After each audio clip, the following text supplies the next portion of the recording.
I wanted to talk about the history of wrongful conviction in America, wrongful conviction of the innocent, and then the rise of the innocence movement, which was touched on a little bit in the introduction, and then some data on the causes or sources of error of wrongful conviction in the United States, and then talk about the rise of the National Registry of Exonerations and the concept of exoneration and how that might be a helpful concept for scholars and activists.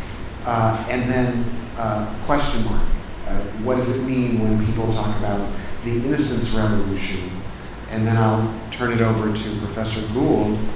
So I probably should set a timer so I don't go beyond 20 minutes.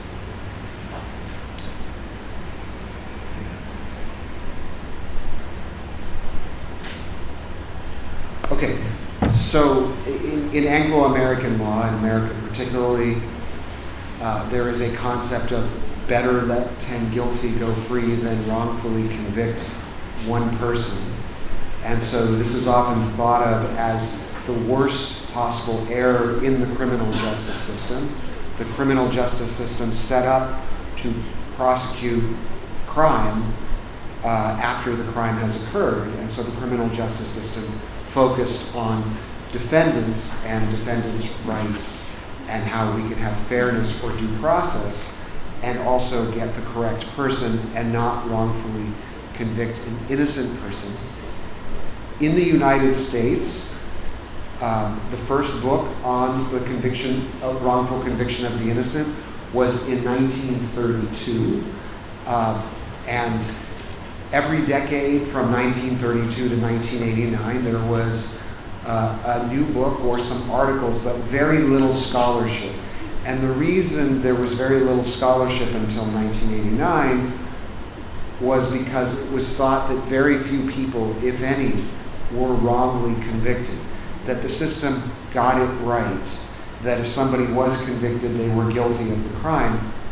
And the assumption in the United States was also that it not only was it rare for innocent people to be wrongly convicted, it was especially rare in the more serious crimes, kidnapping, sexual assault, homicide, and especially in capital crimes, the death penalty crimes, because the United States has had and still has the death penalty.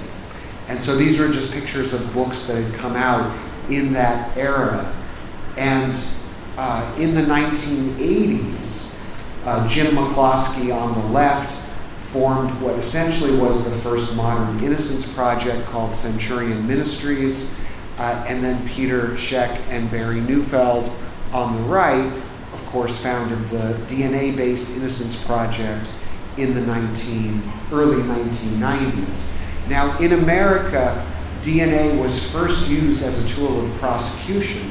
Prosecutors started using it in the 1980s to get convictions, but then it led to the exoneration of people who had been wrongly convicted starting in 1989. There's some dispute about who was the first DNA exoneration. Some people say it was Gary Dotson, who's on the left. Other people say it was David Vasquez, who's pictured on the right.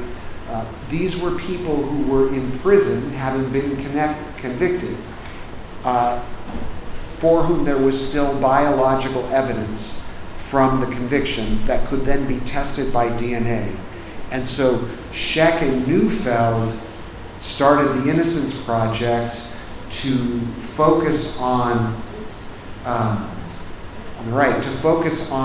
only those cases where an individual had been wrongly convicted, there had been biological evidence that was not tested and could now be tested to determine guilt or innocence. In 1996, there were 28 cases of DNA exonerations, and that caught the attention of then the Attorney General, the highest lawyer in effect in the United States of the federal government. And she commissioned, Janet Reno, a study of those 28 DNA exonerated wrongful convictions. And people were shocked that there was 28. She was shocked. And they went through the sources and causes of error, as I will go through in this talk. We know a lot more now than we did then, even though that was less than 30 years ago. One of the most interesting things, I think, that came out of this report was they tested the first 10,000 sexual assault kits. Sexual assault is a crime that where often there's seminal fluid, and thus it's susceptible to DNA testing. And so they tested 10,000 sexual assault kits, the leading law enforcement agency, the FBI, and they found that 1/4 of them, the suspect had been erroneously arrested. So prior to DNA, there would have been no exclusion of these suspects, and many of them presumably would have been convicted. And the reason I find this very interesting is because we do not know the rate of error, whether it's 1% or 5% or 10% of innocent people who get wrongly convicted. But something like this suggests it's possibly very high. The idea that 1 in 4 people who were arrested by police because police thought they were guilty, and then the DNA shows they were innocent, was shocking, and I think still is shocking. Scheck and Neufeld went on to write a book about their cases. I believe at that point there were 60 some odd cases, most of which they had been instrumental in getting these people released from prison. One of the cases, the person, Ron Williamson and Dennis Fritz, famously, Ron Williamson had come within 5 days of being executed at one point until there was a stay on his execution, and then eventually he was proven innocent.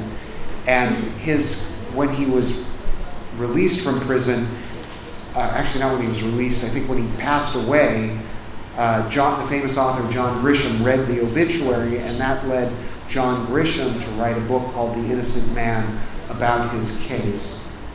Now, these cases of actual innocence, Peter Neufeld, one of the co-founders, said these are cases of quote-unquote stone-cold innocence. And so he was saying, we are 100% convinced these were not just errors in the criminal justice system. We're 100% convinced that these were innocent men. We have no doubt that we only will post, at that time they posted the names and they wrote about in the book people who were 100% innocent. Now, one of the things that Scheck and Neufeld and John Grisham and others have done so well is tell stories.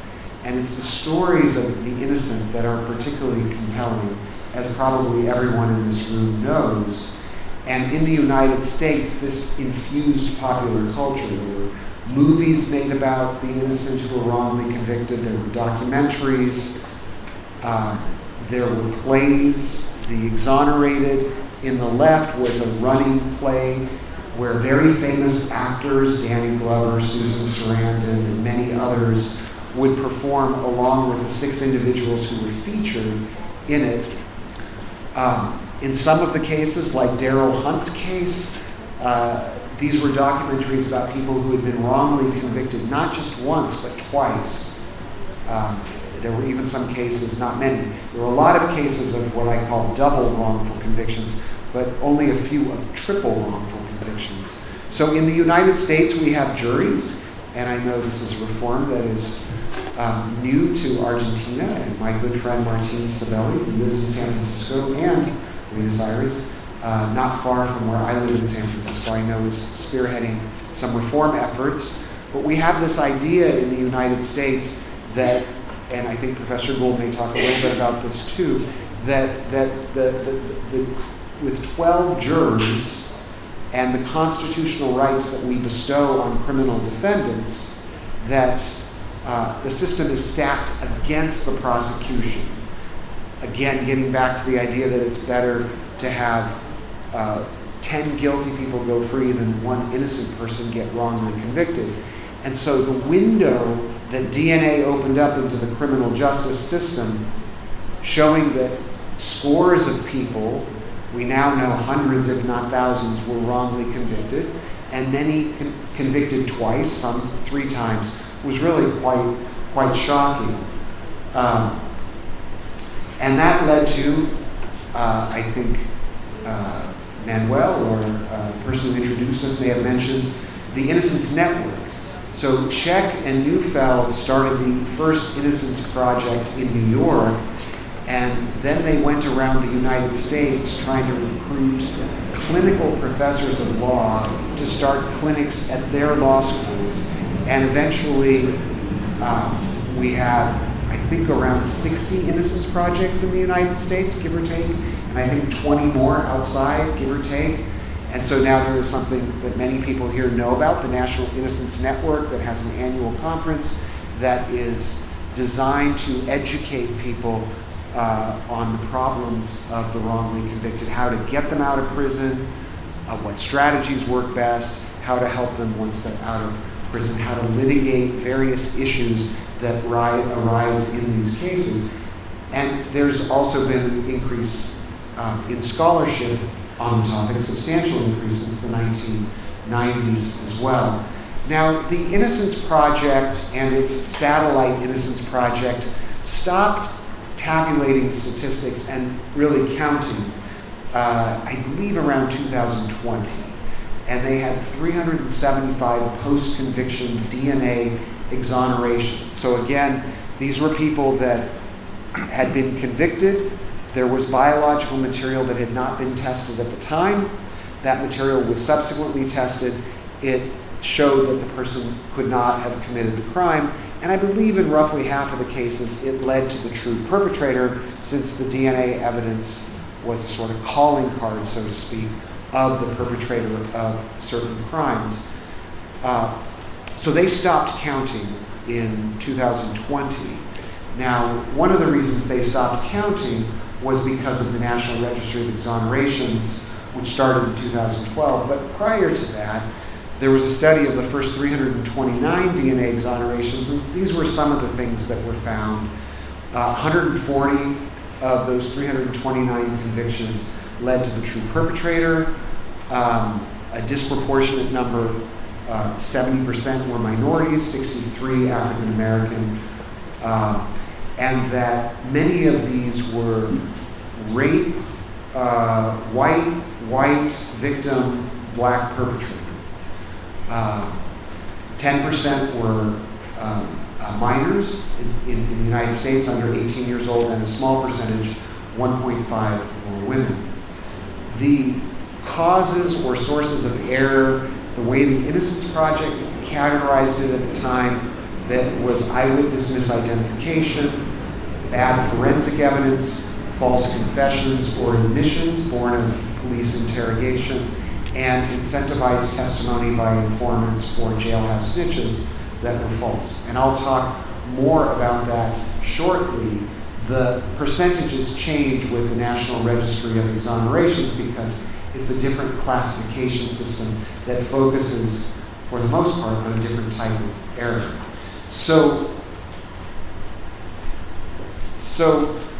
But prior to the rise of the National Registry of Exonerations in 2012, innocent scholars and activists talked about eyewitness misidentification as being the leading cause. And they talked about it this way because roughly 3 out of 4, every time there's a new case, the percentages change, but roughly 3 out of 4 cases of DNA exoneration were based on eyewitness misidentification. And this might have had a lot to do with the nature of the cases. Most cases, 90% of cases, there's no DNA evidence left behind. Sometimes it's 95%.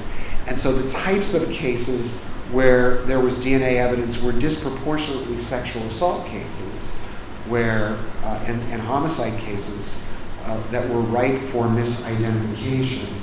And scholars had a long literature, a long research literature, particularly experimental psychologists on eyewitness sources of error. And they essentially break down to the viewing conditions and the conditions of the lineup. And out of this research grew suggestions to overcome the kinds of errors that led to these wrongful convictions, such as double-blind administration of the lineup where the person administering it doesn't know who the suspect is, recording of lineups, trying not to cue or suggest, even subtly by the police, who the suspect was so that the witness doesn't think it necessarily includes the right answer and is free to say they can't identify the suspect. They can't identify anyone in the lineup. Another source of error, which I've spent most of my career researching, but is not really an issue here in Argentina, though I understand people are very interested in this, is police interrogations that lead to false and unreliable confessions. And usually this is because of threats or promises or excessively long interrogations. Police in America are allowed to lie about evidence and make it up. In most states, they're also allowed to fabricate, falsify documents, to show a report from a laboratory and say this is your DNA, for example. And there are individuals who are particularly vulnerable as well, like juveniles and adolescents, for example, or people with intellectual disabilities. There has been a lot of research. Many people in this room are aware of this. I think this is a more topical area in Argentina about bad science, junk science, bite mark analysis, shaken baby syndrome, tool mark analysis, the ballistic analysis sometimes, where essentially police dressed up as forensic scientists, but really pseudoscientists, present matching evidence that really has no scientific or probative value. And that's very interesting because some of it is fraud and some of it is just error. There have been a lot of reforms, and maybe Professor Gould will talk a little bit more about this, in the United States in the last 30 years with improving the standards for the admissibility of forensic testimony. And then finally, incentivized testimony, jailhouse informants where people who were in prison or sharing the jail cell would claim that a suspect had confessed to them, and then they would go on the stand and they would lie about it because the person hadn't confessed, and that would be used as evidence to convict them. And the dirty secret was that these witnesses were getting reduced charges or reduced sentences or money or conjugal visits by spouses or other benefits in exchange, so they were incentivized to provide false testimony. Now, there are other sources of error, police misconduct, where police break the rules. I don't have a lot of time to talk about that. Prosecutorial misconduct, which Professor Gould has done a lot of research on, the withholding of evidence that tends to show innocence or arguable innocence being the foremost category of prosecutorial misconduct. We also have defense attorney error and misconduct. In the American adversary system, the theory is that you have two equal adversaries who are zealously representing their client within the ethical limits of the law, and out of that aggressive, zealous representation will emerge the truth. When the attorneys don't do their job, sometimes innocent people get convicted. Now, I'm almost out of time, so I'm going to have to be quick here. But let me just say that many of you are probably familiar with the Registry on Exonerations. They define the concept of exoneration much more broadly as when somebody's case is dismissed, who was convicted, or they were retried and they were acquitted the second time by a jury, if there is some additional evidence of innocence, so they don't say, the registry does not say how much or how they measure that. And then if there are pardons by executive authorities like governors or presidents based on innocence. So their numbers are much higher because exonerations are often procedural. Unlike Peter Neufeld, who said all of our cases are stone cold innocent, the exoneration registry says maybe we got some wrong. We're a public repository. Send us information if you think we got some wrong. Undoubtedly we did. We are not sitting in judgment of whether they're innocent or not. we are just using this concept of exoneration as a proxy for wrongful conviction. So there's a different philosophy, but for activists, the concept of exoneration is actually better. It often gets intertwined with innocence because it allows us to say there's many more errors in the criminal justice system, and it allows us to do more quantitative or statistical analysis. And the sources of error change. So eyewitness, in the exonerations, there's a wider swath of cases. They're not as narrowly focused on mostly sexual assault cases, although I believe 80% are felony cases.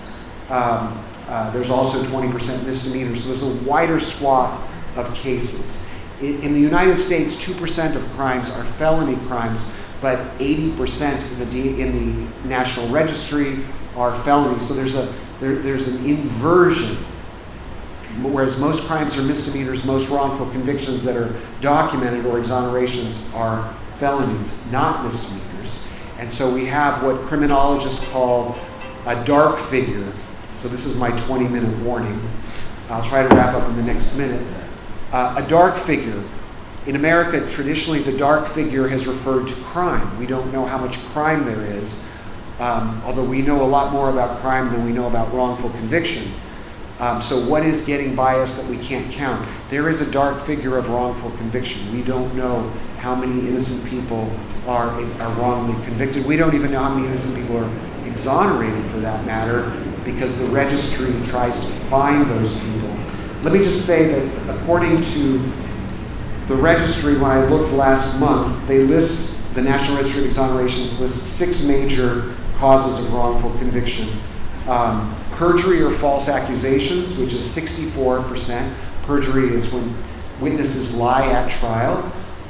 Official misconduct, which would be police or prosecutorial or government error, is 60%. False or misleading forensic science, 29%. Mistaken eyewitness identification goes down to 27%. False confession is 13%. And inadequate legal defense or defense attorney error is 28%. Now, most of these cases have multiple sources of error. It's not just one. And usually there is a cascade effect. And so one type of error might lead to another type of error and another type of error.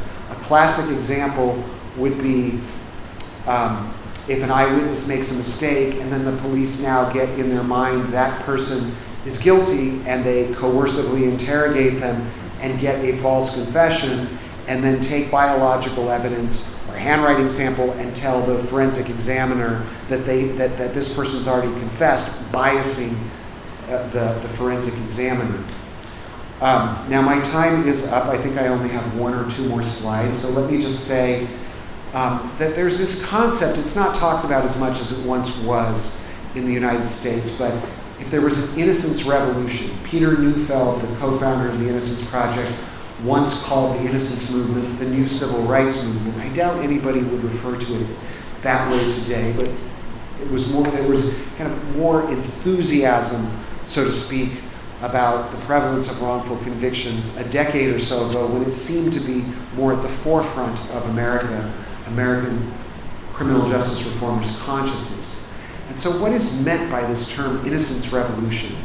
And even if there was no resolution, what implications does this have for changes in policy, criminal justice reform, and for innocence activism? And I think what it really is about is, first and foremost, a change in consciousness about the problem. Once the problem is recognized and the seeming prevalence of it, everybody is on the same side, or should be on the same side, right? There's no lobby for wrongful convictions. It's a systemic error that everyone should be opposed to, especially in a system that says it's better that 10 innocent people and 10 guilty people be set free than one innocent person be wrongly convicted. But even if that ratio was 1-to-1, when you start to see dozens and then hundreds and now thousands of innocent people, or presumably innocent people, wrongly convicted, you realize there's a very big problem. And that should open doors for discussions about policy reform. And finally, I'll just say that one innocent scholar in the United States who we both know, Professor Dan Medved, for years had tried to get the legislature in his state to take seriously reforming the practice of solitary confinement in prison, which is considered a human rights violation the world over in many places. And he said they wouldn't listen. The legislators would not listen. But once he talked about innocent people, they would listen. And then he could talk about reforming solitary confinement. And so innocence and innocence consciousness is not only important to understand the problems of the system and to get innocent people out and to make reforms on evidence procedures that will prevent more innocent people from getting wrongly convicted, but it's also a window into the criminal justice system that allows us to have conversations with people in power who will listen to us about broader problems in the criminal justice system, because everyone, or nearly everyone, is horrified about these cases of wrongful conviction if they acknowledge them. Thank you.